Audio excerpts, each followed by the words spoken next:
اندر ہمارے مولوی صاحب بھی ابھی پتلون اندر ڈالا ہے. وہ بھی 14 اگست کو ایک مولوی صاحب کی اتنی بڑی داڑھی آپ نے دیکھا, ایک پتلون پہنا, پاکستان زندہ باد. کون جانتا ہے؟ ہاتھ کھڑا کرو. کون جانتا ہے؟ یہ بزرگوں کو بتا دو نا. دوسرے لوگ پاکستان سے محبت کے اظہار کے لیے, پاکستان سے محبت کے اظہار کے لیے مولوی صاحب کی اتنی بڑی داڑھی, اور اس نے اپنی شلوار بھی نکالی, قمیض نکالی, پتلون پہن لیا. 14 اگست بولو زندہ باد, بولو 14 اگست زندہ باد. یہ ہمارے مفتی حضرات ہوتے ہیں, یہ مفت میں اپنے شلوار اتارتے ہیں, سمجھے؟ یہ مفتی مفت میں شلوار قمیص اتار کر کے. حالانکہ فقہا یہ کہتے ہیں, آپ نے دیکھا کہ بڑے بڑے کچھ موٹے لوگ ہوتے ہیں, موٹے لوگ ہوتے ہیں, جب وہ سجدے میں چلے جاتے ہیں, موٹا آدمی جب سجدے میں چلا پھر دوسری رکعت کے لیے جب اٹھتا ہے تو قمیص بسا اوقات اس کے گائے کے منہ میں چلی جاتی ہے. آپ نے دیکھا نہیں دیکھا کہ بعض موٹے قسم کے لوگ ہوتے تو اس کی نماز تو صحیح ہوگی لیکن پیچھے والوں کی نماز صحیح نہیں ہوتی.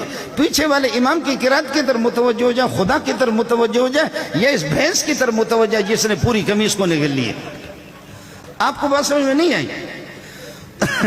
فقہا کہتے ہیں, اس بات کو سمجھ لو, فقہا کہتے ہیں کہ اگر مظلوم قسم کی کوئی قمیص کسی موٹے کے اس حصے میں اگر یہ کہ چلی جائے تو فرماتے ہیں کہ نماز میں اس کو نہ چھوڑیں, اس کو اپنے ہاتھ کو لے کر کے ہاتھ سے اس کو نکال دیں, ورنہ نماز کے آخر تک چھوڑیں گے تو وہ کٹ جائے گی قمیص اس کو. یعنی اتنی فقہا نماز میں بھی کہتے ہیں کہ بھئی ہاتھ سے کھینچ کر کے اس کو نکالو. کیا منظر تم پیش کر رہے, پیچھے والوں کی نماز کا کیا ہوگا, پیچھے جو لوگ کھڑے ان کی نماز کا کیا ہوگا. لیکن ہمارے مفتی صاحب وہ پتلون پورا اندر کرتا ہے. آپ کو سمجھ میں نہیں آئے؟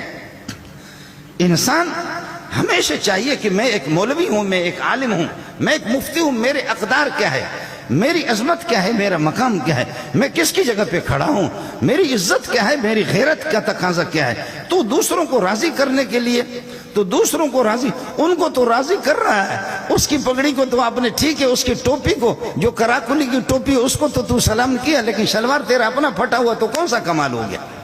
پیچھے سے تو آپ کا مسئلہ اپنا ہی خراب ہے, اس کو تو پہلے سے ٹھیک کر لو.